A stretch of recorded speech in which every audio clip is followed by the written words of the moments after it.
is hilarious. Stop it, bro. Man, ain't he, bro? Now, body Delusional work. too. Continue, bro. Continue, bro. You ain't talking Man, about there's shit, other man. people on Let the him Continue, panel, continue. bro. bro. Or you gonna let him Oh, you continue? know what? Don't We off that. just We off be that quiet. topic Go now. on We're mute. going to the next topic. Bring your topic up, You gonna Leviticus. sweep that up under the rug. Go ahead, body work. Yo, well, what's up Your with this body already. Devin Haney fight with Lomachenko, bro? What y'all think Yeah. about that shit? Devin Haney was switching up today. Man, Lomachenko got on his ass, bro. that's what he did. He Yo, tried to get off you think he that getting in Loma stage. head? Man, Loma looked like he getting to Devin Haney. You think so? Go I'm ahead, this thinking. big Yeah, clock I think playing, so. man. I Yeah, think Hey, Devin Loma talking that getting like on Devin dirty Haney, fighter bro. shit. Why? Why You you keep seen calling Loma a Lomachenko dirty called him out fighter? on that shit though. When he called Loma an old man, and Devin Haney was like, "I never said you was old. I never said that." And then he was like, "Oh, I did call you old on Twitter one time." Man, he looked like a bitch right there at that moment, bro. He did Mm. for real. I think Loma might get up on him a little bit now, bro. Yeah. That nigga looking kind of weak, and Loma was sizing him up at that face off. Devin Haney had the shades on and shit. He was bullshitting. I seen Lomachenko sizing him up. They had to pull Loma back from that nigga. Word. And Loma be calm and shit. He keep trying to get it. I mean, he try to get Loma out of doing what he do. Talking about you hit when you clinch, like. Plan B. Where is it? Hey, salute to body work, bro. I know you're saying that, bro. As always, salute to you, bro. Yeah, everybody work. Yeah, bro. Salute, Just man. know that, bro. Just know that, bro. Hey, and Devin Haney, he keep crying. He crying about Lomachenko being a dirty fighter, man. He been saying that all week. He worried about Loma. Hey, yeah, he worried. He definitely worried. He trying to get Loma not to Yeah, do what he going to do. last time I knew, it says protect yourself at all times. Like, nigga, why you worried about all that? Straight up. At all times, not sometimes, all times. All times, bro. Protect yourself at all times. Clinch, nigga know how to So if bust you you in your coming out lips the out the clinch, clinch, nigga. well, I Inside guess the you clinch, nigga, you won't have to worry about getting. You won't have to worry about getting hit on the break if you're not clinching. I'm saying Devin Haney is the bigger fighter. He should be able to manhandle Lomachenko. Lomachenko is the little guy. He worried about the little guy, bro. Loma little as Fight shit compared dirty to and Devin. shit. What the hell, bro? That's the only way you can beat me is you fight dirty on the inside. He crying like a motherfucker, bro. That's gonna be his excuse. Bro. I've been saying it, man. If he there, man, this nigga character got to show up in the He fight. worried about Loma. I didn't hear T.O. complained like after the fight. But like before the fight, T.O. wasn't saying Loma was a dirty fighter. You know what I mean? And Loma was I don't staying even away from consider T.O. that being dirty. Like, He how was you worried consider about that being dirty? I don't think I ever heard nobody say that to Loma. They was talking about trying to get Loma out of his game thought plan. he was a He little trying to nigga. get Loma not to hit him when he And try to get him into a jab competition. He said, Yeah, he want him to stay outside his jab. He want Loma to stay outside his jab. I mean, he want Loma to stay inside. Just he don't want Loma to get past that jab. So he gonna have to Loma do something looking more than kind that. of stocky though at 135. You see, Loma look like, you know what I mean? He making 135 you know comfortably. what? You know what? Man, I see think. that shit too. You know what? H Money, and salute to you, brother. Salute, brother. You know, I think Loma he used to be in the A side, but by him being the B side, he feel challenged. So I think he's stepping up to the plate. He look a little better to me. Hey, H Money, remember I He look like he's said more on that show, focused. I say, damn, Loma came back from that war. He got 2 fights. That motherfucker came up fast in a motherfucker. I tell you, he used to getting that motherfucker 3-4 million to fight, or how much in millions, but he getting the motherfucker 100,000. He had to come up quick. Look at him now. He right here finna fight Devin Haney for the undisputed. He already had them belts. He can get them all now. Don't sleep on Loma, y'all. And both sides. Yeah, he look focused. He look focused. I think he took this training camp real serious. He definitely look This hot. right here gonna see who the best, and then we can move on. Devin is way bigger than him, right? And Devin is probably better than him at a lot of shit. If he can get him to dance around like Cambosis did, this shit over with. He gonna stay outside and beat him up. But if Devin if he get hit hard and then go back to his old ways, like trying to straight right to the stomach, bro, and then pull straight back, all that old shit he did, bro, Loma gonna get him. Cambosis' feet wasn't quick enough. You know what I'm saying? That nigga, Loma angle and his footwork. But Loma was on him, bro, at that face off, bro. He kind of made him look like a little boy a little bit, bro. He made him look like a bitch. You know what I'm saying? Loma called him out on his bullshit, bro. You know, Haney better bring his A game. I'm happy. I'm Yeah. happy somebody called him out That's on what his he said. bullshit. That's basically what Loma he wasn't said. backing down You're from gonna have him. to come with that A game. You keep talking that shit, you're gonna have to bring your A game for this one. So I'm Yeah, saying, so man. he can He be gotta be the all in his Matrix face. for real. The He gotta be the former. Matrix for real. He worried about a Yeah. little guy too. That's the crazy part. That's what make it worse. He's supposed to manhandle Loma, bro. Loma, come on, man. He worried about an old man. I know y'all not like. Come on, man. You worried about Loma? You got real killers out here, young fighters in their prime, and you worried about Loma.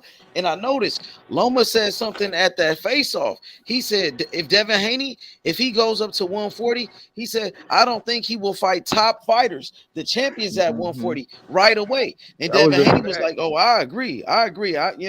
He didn't disagree. He didn't say, oh, I'll go up to 140 fight anybody. Then, you know what I mean? Loma said, you go up to 140, you ain't going to fight the top guys. And Devin Haney said, I agree to that. Y'all seen that? Yeah, I seen that. His Mm. value was at 135. Like, you know what I'm saying? Because he got them belts and he ain't got no name for it. I mean, he not no star. So where you finna go? Well, You he was finna be the complaining catchweight about being at king or something, 135, bro? right, Chop? He Rick, was what's up, complaining about brother? that, saying Salute, Rick. when we told him to fight Shakur, he was like, "Oh, this is our last fight at 135 and shit." Who's on the card, That's H? why he was complaining because it was Shakur. That's why he wasn't. Well, Oh shit, That nigga, that nigga yeah, was Who's on yeah. the complaining because he was undercard, jumping that H? Shakur work. Oh, Well, they you got do know Oscar Valdez, bro. fighting, and then you got Nakatilia versus Raymond Moritalia. You know, there's Oh, gonna that be some should be good a nice fights. little card. That's a nice It's card. cool. Yeah, I mean, Yeah, it's that's a decent. cool It's card. some good fights. You know. Adam Lopez. Yeah.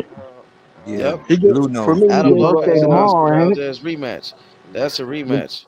I Your think for that's me. birthday I the mean, tomorrow, heavyweight right? Lopez in that job. Boy, Huh? that's a He in the motherfucking weigh-in roll with a tomorrow. Ain't rake your in the birthday middle. tomorrow? I mean, on Weigh-in. Saturday. Nah. You know, either fight When's your Shakur, birthday? You said you have move up to somebody Now my fighting 140. on your birthday birthday. when Danny Garcia fight Iris Landy Lara. Oh, that's right. That's right. That's right. oh, You did say that. My bad, bro. My bad. Yeah, it's all good. well, Haney said, from what I heard, I mean, bro, he gave emphasis on both ways. I mean, he said, emphasis more so. I'm not making because he been at the 135 all his career. He alluding to 140, but he also alluding to 135 still. So it's still after Lomachenko fight, I put as though we get a more definite answer Oh situation yeah, now. he's gonna be But It's moving to one way to Devin Haney go 140. been though. doing too much It has capping, to. bro. It has So That to. nigga one been way to doing way go. too much capping this whole time. Him and his daddy, bro. And now, Uh-huh. you know, he was saying Loma was an old man, and then he was telling the media, he was telling the boxing reporters, "Oh, don't call Loma old. Loma younger than Terrence Yeah, Crawford." he He was sure like, "You did. remember?" He said, "You can't call Loma old." And then now he's saying, "Oh, he said it." Like, man, he said, "I called him old." Yeah, I did say it on Twitter. So, I mean, he looking like a fraud, bro, to me. Yeah, hot seat, boy. Yeah, but he trying to hype Loma up. He Got keeps that saying, fork yeah, in the it's the road guy with y'all three choose. lanes in it. I'm fighting because it's the guy y'all choose. No, nigga, we didn't choose I want Loma to beat this nigga low key. Loma. Low I key, think I'm but rocking with If Loma Beat for the Loma, fight. no, fight low key, Shakur. I want him to beat him too, There but you low go, key, H. There you go. That's right. We want it's to keep like them belts at if Devin lose, 135. but if H. Devin lose, it kind of fuck up the other fights. One But if place, Duck can go up to 140 is a road. one stop shop. Beat Kind of Loma, fuck up fight like the Shakur is a Shakur road. fight and fuck up the Tank fight. Or lose to Loma and get your payday that's you out of there. Loma, he might be able to get Devin Haney low key though. If Yep. he Word. get up on The him, best gonna Devin come out of Haney this already fight. scared. He sounds scared. He keep complaining. If Loma could get up on him, he Especially if he might, could take bro. the jab away. Like, Yup. All I'ma if he say could is take the Like the best smother jab out of his away. them punch, two come up out smother this his fight. jab and shit. Uh huh. Smother. Yup. And when you a southpaw, it's easy to like stop that jab. And make Man, it that a dirty jab fight close like in the he was mouth. crying about.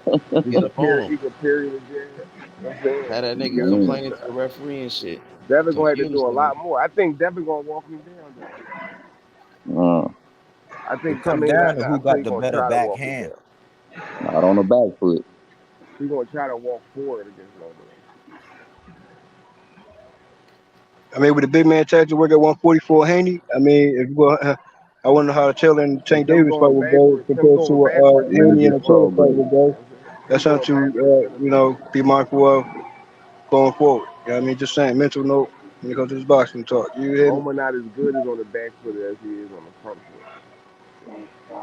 Not at all. We saw that. But once he gets you on that front foot and start That nigga putting them gonna be so angles much on you, bigger than then Loma. what? Watch when they get in that ring. That nigga gonna be so much bigger. Devin fuck around be 165 when they get in the ring. That's everybody he done got the best of. You know what I'm saying? Even in the fights he lost, he still got the best of when he revved up, started using them angles, and got inside. Tall fighters his size all around. Gotta look at it from both sides. Devin Haney better bring his A game though, because just a jab ain't gonna get it. If you don't And want, Loma, especially if you don't want and to be Loma on the like inside, bro. Loma do good against niggas that's not that athletic. You know what I'm saying? Like he athletic. Loma athletic for a white guy, right? Like Caleb Plant athletic for a white guy, but white people not as athletic as black people. So. But Devin ain't as athletic as Tio and Jermaine Ortiz, I don't think. But he's athletic enough. You know what I'm saying? How many white dudes can beat black fighters? Yeah, you could beat a That black don't that fighter, but don't I'm mean saying you nothing, not as. bro. That It don't mean depends what nothing. black We fighter talking you about fighting. if we talking about these two fighters, Loma. We know Loma. We know Devin. We seen them in fights. We know what they can do. But this gonna be a different fight. I don't know what the fuck Loma coming with. Yeah, but You I'm don't know what saying Devin Loma be coming looking with. good But because it he's better not be athletic that more shit than be niggas. saw Like already.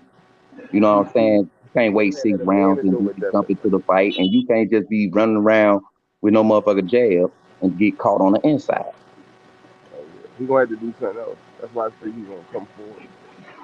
Yeah, we shall see, man. Like I say, the best out of them two finna come up out this fight and have to fight Shakur. Hey, look, I knew Devin Haney was gonna bring both approaches when it came to a Cambo, so I will speak on more further on Lomachenko, but I gotta see Lomachenko at his full natures, bro. You know what I mean? I know exactly what Haney's gonna bring, bro. The style that he's fashion, he's going to do it. What he gonna bring? Explain it. You think he ain't hearing he ain't hearing what he's been hearing, bro? And every time you hear what he had, cause I know what I heard, Mm-hmm. and he's showing it in the ring, transferred in the ring. You hear me? He said you know what he gonna Shout bring, out to so it's what H you Money. heard. You heard? Is Shout what out you to H heard. Money Boxing, bro. I gotta jump off the panel real quick, respectfully. You hear me? And someone else can join as well. You know what I mean? Shout out to H Money Boxing. Shout out salute to the chat though. Range gang, gang, gang, gang. Shout out to the panel as always. All right. Salute. Yes, Yay!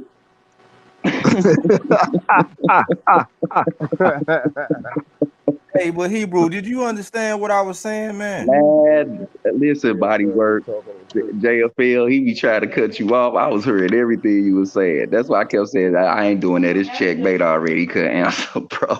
Because I But was bring it back thinking, out for though, cause he was talking over you. Bring it back out, bro. Come on, cook. because I think people, when you're a fan, when you're ultra fan, you know what I'm saying? Like you don't, you hear certain things that's not being said. And what I was saying is that great, when I label a fighter great, that means he can do outside, mid-range, and inside. And he has good defense, good offense, you know what I'm saying? A good balance, right? I say that I can't say great because he's a liability on the inside. And I said that if he used his size to his advantage, he would do the big man against the little man against everybody he faced. He would lean on people, tire him out, beat the body, you know what I'm saying? Drain them down and then get them out of there, or you know what I'm saying, just beat them up. He don't do Exactly. that. That's why he wanted to sweep that under No, the he not rug. that. He not that type He not, fighter. yeah, he's not that kind of guy. So I said, No. so he took that and to say that I was taking a knock at Haney. I'm not taking a knock at Haney because I pointed out that there are good fighters who actually made it into the Hall of Fame by being classical boxers. So fans want him to be something he's not is one of his detriments. If he just own up to who he is and figure out ways to win, if that's going to be his style, it's not the most fan friendly. Well, That's how he's going to win. Well, Devin Haney admitted to it himself that he's there to hit and not be hit, and in order to do that, you have to have you have to be boxing more so than fighting. Right. But you don't got to You just know. stay on the outside to hit and not be hit. Right. I mean, it's only a few people that can do that. One, and the most recent one is Shakur. At this point, I can see Shakur hit, be on the inside, and still not get hit. Now, is that his game? No. You know, but he'll mix it up with you to let you know I'm still here. But his game is to hit you and not get hit. I don't think anybody want to get hit. Shit. Yeah, he's not a liability when it comes to Shakur. He's not a liability on the inside. He can do it. That's not he can do it. You know what I'm Right, saying? he can But do it, that's but not his thing. But he's not a yeah, liability on the inside. He can hold his own. He could do right, more than right. just survive on the inside. That's what I'm trying to say. I say that Dev, he thrives all the way on the outside. He can eat in the mid range, but he's a liability on the inside. That's all I was saying. I wasn't shitting on Devin. But Devin fans, that's all they hear. He's just a liability on the inside right now until he shows otherwise because he's always been a bigger guy. You know? Right. That's all I was saying, really. Yeah, that's cool. Yeah, definitely. I feel you, bro. I got it. I just, Inside, he just gonna try to tie Loma up on Loma get on the inside. And he gonna try to I just have a hard time understanding. I be trying to listen to what Jay be saying, but shit, he be all over the place, man. He have you just jumping off the panel, just say, fuck that. I can't take this shit. I'm too old for this shit. I'm way too old for this shit. Let me keep it pushing. I ain't got time for that shit. He undefeated I because you just I got tried to stay in here and listen, but shit. When a motherfucker listening abilities is gone, they ain't got no hearing. That's one of the main two, hearing and seeing. Motherfucker just sweep everything up under the rug we talking about to hear yourself. Come on, bro. That's all I got out there, bro. But I'm derailing the conversation and I'm asking you boxing related questions. I'm repeating what you saying and asking you to explain it. You didn't Did you understand it? Go ahead, Because bro. I didn't understand it. We all should know by now that You need a translator on this motherfucker when them type of dudes get on her, bro. God damn, bro. You say thank anybody. Hey, do y'all see any I can't even numbers? remember what you said. I can't even remember what you said mandatory. What was it again? No, it was this one, Warren. He said it's the mentality of the fight Yeah. that brings the mentality. Man, I said understand now. none I of that, bro. repeated it to him 3 times and said, Maybe explain it I'm to him. slow. I'm My slow. God. I mean, maybe I didn't get that. He confound the whole panel just to hear himself talk. Yeah, everybody shook up. It like, huh? Everybody in thought, why? Oh, that's my chance. I can talk. What's that, Tasmania? I told you that boy from the 8th century. Your little Jedi mind tricks don't work. That's all I was. I was just finna tell him the JFL, just fucking leave, nigga. God damn. I can't ask JFL no questions. Why? Because he holding grudges. That ain't cool. I don't even know why niggas try to even go back and forth with Jay. Motherfucking chin smoke is chin smoke. No matter how motherfucking intense it gets, it's still chin smoke. Big Child, you think I'm finna come out there and be shooting out, have a shootout with you, bro? Real talk, just no. Honestly, bro, you my brother, bro. You understand? But I snatch that old bullshit up out your ass though, so we can talk as men. That's all it be. Know what chin smoke is, Big Chop. All of y'all. That's I my didn't get. job, bro. I'm sorry. I'm still trying to see. I guess it wasn't meant for me to get. So fuck it. Still over there shook up, big chick. I'm still Why scratching. is He you still doing got me that, boy? scratching my You trying to head over figure out what what the Jeff fuck Bell was was it. talking about? Man, you out of there. I'm still scratching my head on. Damn, what was he? Did he? Was that even a I figured sentence? it out. Like, bro, you ain't finna be on her talking like that. And you swear what Bodywork was talking about. He had some good point. I'm like, yeah, I was in the chat at first. Then the red flag go up every time. Just 2-3 little questions. I was You know, that dude. I couldn't see I couldn't see. You know, H Money had the block. You know, so I couldn't see. But I heard body work. I said, okay, I can get on the panel. I saw him. I said, oh shit, damn. So, baby, we get on there about Bodywork was up recruiting. I was like, okay. I But said, you open up damn. my little raggedy I phone. saw Jay. I'm sorry. I said, damn. Here we go.